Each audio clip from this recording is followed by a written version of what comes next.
Hi. So I was reading my Bible the other day, First Corinthians chapter 6 and verse 18. It says, "Flee sexual immorality.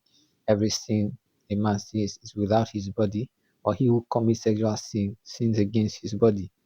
And that word sins against his body got me thinking.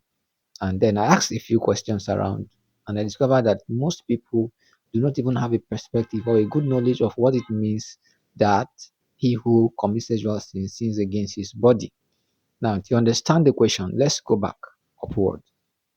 When you read First Corinthians chapter 6 and verse 12, it says, "All things are lawful for me, but not all things are expedient. All things are lawful for me, but I will not be brought under the power of any." Next verse, he said, "The food is for the stomach, and the stomach is for food, but God will destroy both it and them." Next verse 14. He now says that the body is not meant for sexual immorality, but for the Lord. The preceding verse that says this food is for the stomach and the stomach is for food. That means that is the use of the stomach. The specific use of the stomach is to process food, and food is meant to be for the stomach.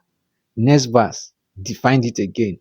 Your body is for the Lord, not for sexual immorality. So that means your body is for the Lord and the Lord for the body, because you are the temple of the Lord, right? The body is given to you as an habitation for the Lord.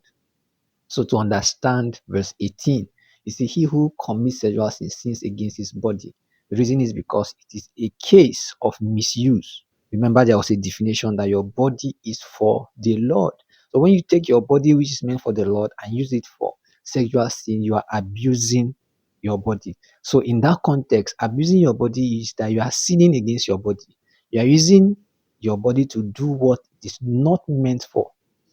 Related to this part of the scripture that says, "Do not muzzle an ox while it treads the grain." It is a case of what? Abuse.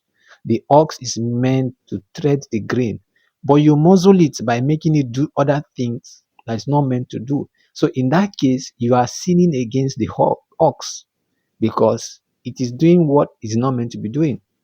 Its job is to tread the grain, but you are muzzling it to do other things. Maybe bringing out milk from, you are milking it, you are bringing out milk from its breast and all of that. But that was not the reason why you brought it.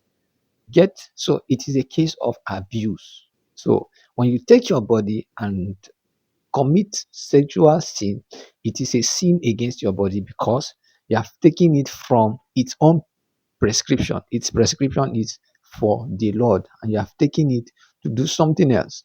And because your body cannot fight your will or your decision, it is a case of what? Abuse. So in that case, you have sinned against your body. I hope it is clear enough. So it's a case of use and misuse, or abuse. So when you abuse something, you sin against it. So in the prescription, now food for the belly, and then if you use your stomach to do something else, you are abusing your stomach. You get that? You are sinning against your stomach. So the Lord bless you and give us all more understanding. Thank you.